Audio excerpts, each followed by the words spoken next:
I don't know how I feel about Little Miss Splendid and the Princess. I will say, I love the cover. I think that this is absolutely gorgeous, and throughout it, it's stunning as well. There's a lot of pink, a lot of pink, and pink being my favorite color. That's something that I rather like. That's my cat's head poking there. As you can see, that's written and illustrated by Adam Hargreaves, originally published in 2010.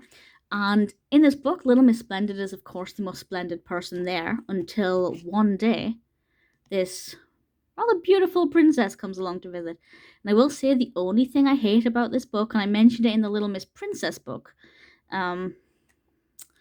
is that if I can find an example, they capitalize the P in princess when princess is written as a common noun.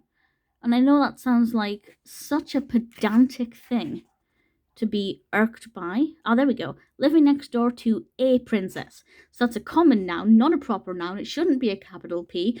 I'm not saying that young children will no longer be able to capitalize it properly based on this book, but you'd think they'd get it right. But that aside, she's very annoyed that this princess is more splendid than she is. So she tells some of her friends to go and get jobs with the princess. We see there Mr. Bump is the coach driver, but he's wrecked the coach. Little Miss Scatterbrain ironed a hole in her cloak. And ultimately, she asks the mirror who the most splendid of them all is, and it turns out that it's Little Miss Splendid because of the damage that she's done. And it says there, although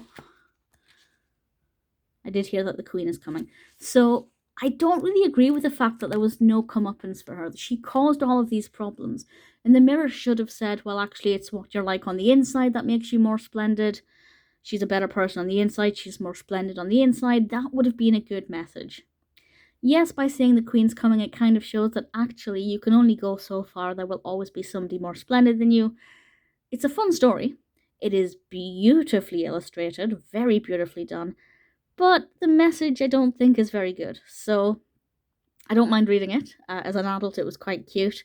I don't think children are going to have their sense of right and wrong warped completely, but there was definitely a missed opportunity, and the common noun princess with a capital P just irks me a little bit too much. So it's definitely not perfect, but it's got its benefits.